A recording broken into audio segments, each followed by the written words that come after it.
আসন্ন ঈদুল আজহা উপলক্ষে আপনি নারায়ণগঞ্জ জেলা পুলিশ সুপার হিসেবে নারায়ণগঞ্জের যে তো একটা বড় জোন হাট বাজার, তারপরে আপনার যে শিল্প প্রতিষ্ঠান আছে, টাকা পয়সা লেনদেন হয়, তো এই ব্যাপারে আইন শৃঙ্খলা নিরাপত্তার সাথে জনগণের জানমালের নিরাপত্তার সাথে আপনি জেলা পুলিশের পুলিশ সুপার হিসেবে কি কি পদক্ষেপ আপনারা গ্রহণ করছেন? আমরা ইতিমধ্যে বিভিন্ন ডিপার্টমেন্টের সঙ্গে আমরা মিটিং করেছি।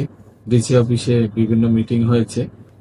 আমরা নৌ পুলিশের সাথে, বিআইডব্লিউটিসির সাথে সবার সঙ্গে আমাদের মিটিং হয়েছে এবং আমরা যেখানে সম্ভাব্য সমস্যাগুলো হতে পারে সেই সমস্যাগুলো সমাধানের জন্য আমরা বিভিন্ন কর্ম পরিকল্পনা গ্রহণ করেছি এবং বিগত কয়েকদিন আগে যে রমজানের ঈদ গিয়েছিল সেই বড় ইভেন্টটাও আমরা সুন্দরভাবে শেষ করেছি, যানজট মুক্ত ভাবে সেটা শেষ হয়েছে এবং ছিনতাই বা যে কোনো ধরনের পাবলিক হ্যারাসমেন্ট এবারও কম ছিল।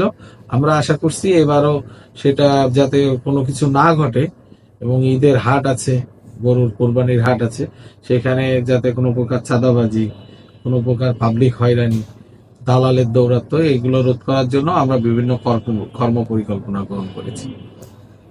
সারা বাংলাদেশের ভিতরে নারায়ণগঞ্জ জেলা একটি ঐতিহাসিক গুরুত্বপূর্ণ একটা জেলা, এবং এই জেলা বিগত সময়ে সন্ত্রাসের সরগরাজ্য ছিল।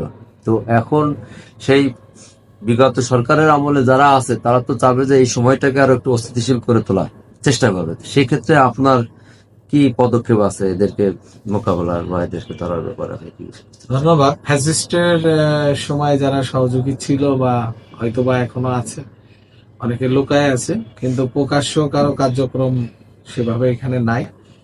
আর যদি কেউ মামলার আওতাধীন থাকে তাদেরকে অবশ্যই আমরা মামলাতে নিয়ে আসি এবং অন্য কেউ যদি নাশকতার চেষ্টা করে তাহলে অবশ্যই তাদেরকে নতুন করে হলেও মামলাতে নিয়ে আসা হবে। এই আসন্ন ঈদুল আজহা উপলক্ষে নারায়ণগঞ্জ জেলাবাসীর প্রতি আপনার মেসেজটা কি, মানে তারা কি করবে?